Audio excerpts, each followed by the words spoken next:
Next, please. Thank you, Mr. Chairman. Just a few quick queries and questions. On the question of the CQC ratings data, I do recall the last time we discussed this, it was requested that we see how the trend is going with the most recent ones that have been done. And I'm a bit disappointed to see that isn't in this report.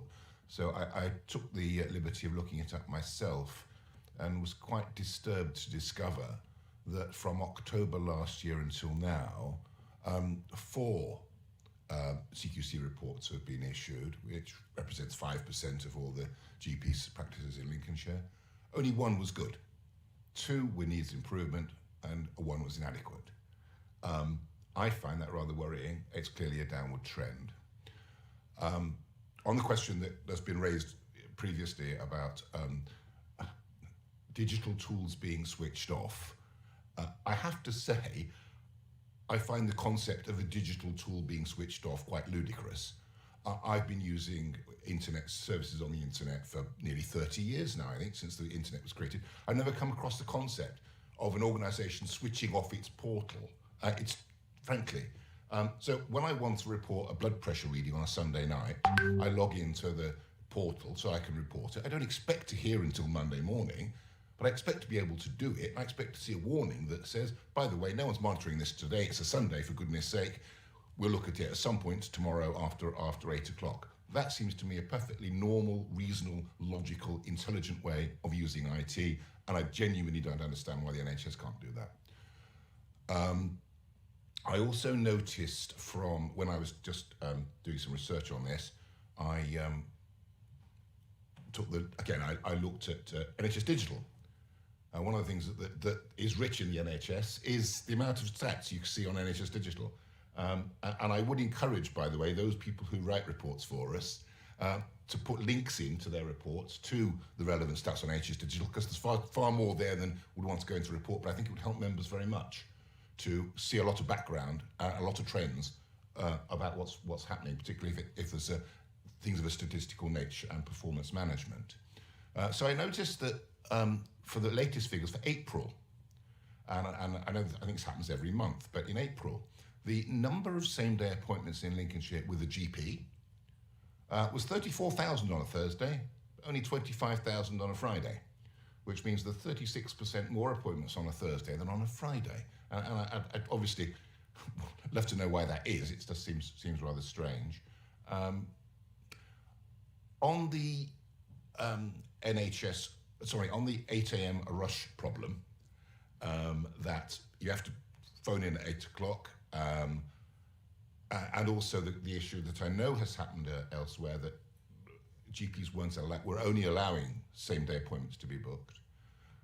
I wonder why, and I'd love to know why, it took national government intervention, quite heavy-handed diktat from central government, to do something about this. I would expect that NHS being a national body that's organised locally, there would be enough local powers to try and sort these arrangements out without it requiring this very heavy top-down intervention by central government. And finally, on this question of GP appointments, again, if it's a telephone appointment and the person on the other end, the patient, is unable to take the call, does that still count as an appointment? And I would add the point that it's very frustrating when the number is blocked that has called you and you can't call it back, or the number doesn't answer. Again, it's very frustrating. Obviously, if more stuff is done online, can be done online, we don't need to ring up. Again, that would be helpful. So I appreciate your comments on those points. Thank you. Thank you. I'll just start with the CQC. The methodology that the CQC themselves use is that it's not a rolling programme of CQC visits, because obviously there was a period of time during COVID when they weren't doing the visits. So what they do is prioritise going to practices. They do a desktop review of information across the practices, and they prioritise the assessments where there are issues highlighted either via complaints or those areas. So the feedback from those CQC reports reflect the fact that through that information gathering, they have highlighted that there's issues, and therefore they've followed that through in terms of an assessment and targeted recovery plan associated to all of those practices. I'm not sure what I can add in terms of the digital tools. I think we all recognise... Can I just take you back, Sarah Jane, before you sort of rush through the GP practices and CQC ratings? I think building onto what has been said by Councillor Cleaver is, because of exactly what you've just laid out and because of COVID, do you not feel that there are probably considerably lots more GP practices that are quite likely to end up being inspected and end up becoming inadequate as well, and then end up going into special measures? And I think also building onto it, how are you actually monitoring this? Because there's been a few that have fell through the radar recently. So if I start with the end, our own quality team do local quality visits and work with practices to identify what is happening in their areas, and we do generally identify those practices similarly to the CQC where there are issues. So when you describe fall through, actually in all of those instances, our team have been working with that practice prior to the CQC coming in place. And we have a good mechanism in terms of both our quality team and my own team, who regularly connect in with practices, look at the information and feedback from patients, and also monitor the complaints, so that we are targeting those practices where we need support. That doesn't preclude the fact that when they have an assessment, that the outcome is what the outcome is. But in all of the instances, actually the team have already been connected with those practices prior to that. In terms of the digital tools, I'm not sure. Sorry, did you want to come back? Sorry, Jen. Well, just going back then, in which case, how many others are on your radar now at the moment in time? So at this point in time, there are, I'll just think. So the practices that are identified by CQC, we have intense support teams in there already. There are 2 other practices that we are closely working with at this point in time. Thank you.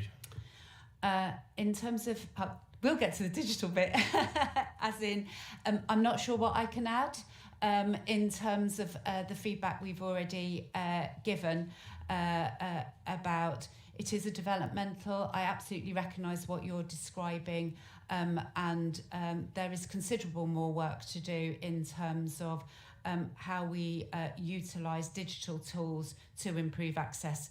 And as Nick has highlighted, that is one of the main focuses of the primary care recovery plan. In terms of why has it required a national, quite strong approach to that, I would say that in Lincolnshire, actually our practices have been working on a number of these issues already. But and you can see that in terms of the level of appointment increase, and also their response in terms of multidisciplinary team, and also the uptake of the digital telephony particularly. That being said, the primary care, the GP contract is a national contract, and therefore the national contract framework is the vehicle by which the GPs, if you like, are governed to ensure that they are all consistently moving in that direction. Here in Lincolnshire, I think we really value the relationship between our general practices and the ICB, but some of the benefits of the national programme is the redirection of investment, is the prioritisation and of public communication, developing the NHS app, commissioning separately the community pharmacy, which wouldn't be something that we would be able to do. And I think Reid identified that primary secondary care interface. It helps to focus everybody on the matter that we will require a collective response. And again, the fact it's in a national contract, we will be monitored very closely regionally and at a national level, ensures that everybody is working to the same goals. So I think that's why the national framework, it doesn't preclude the work we're doing locally, and we've included in today's report the people plan, which is a very local plan, and so it complements what we're doing. So Jane, can I just come in on just to reiterate one point, which I think is really important from Councillor Cleaver, was just about the portals being switched off and understanding your point around other organisations. I think when we're talking about healthcare, clearly there's a safety issue there that we need to make sure is clear for patients. The last thing we want, and this is why usually tools are switched off when the general practice is not open and therefore doesn't have contracted hours to be open, is safety, patient safety. That's what we work to as number one. The last thing we want is a patient to submit something onto a portal that's left open over the weekend that's unmonitored, and that is a significant medical issue that needed addressing there and then by 999, A&E, etc. I can think of examples where I've seen ones when we initially started the program, when we first started with the digital consultation tools, where you could see that there was a potential issue for certain patients. What we want is patients to know when their practice is not open, which services to access. And there's a lot here, and it goes back to the patient education and empowering patients with their care, not just minor illness, but all their care needs, is that they access the right service at the right time. Because sometimes patients, because they know their general practitioners and the team within their GP practice, they might think on a Sunday at 6 p.m, I'll put this mild chest pain that I've got on to ask my GP, and they'll pick it up in the morning. Now that might be a little bit of indigestion or something that we can deal with, but it might not be. It might be the signs of a heart attack, and that needs assessing there and then. So there's a significant safety component to why some of these portals are switched off. Empowering patients, having these tools that are intelligent enough to help signpost patients is part of the work that we've already talked about today. But I just wanted to make sure that was clear. There's a safety issue that we're trying to protect patients with. Okay, thank you.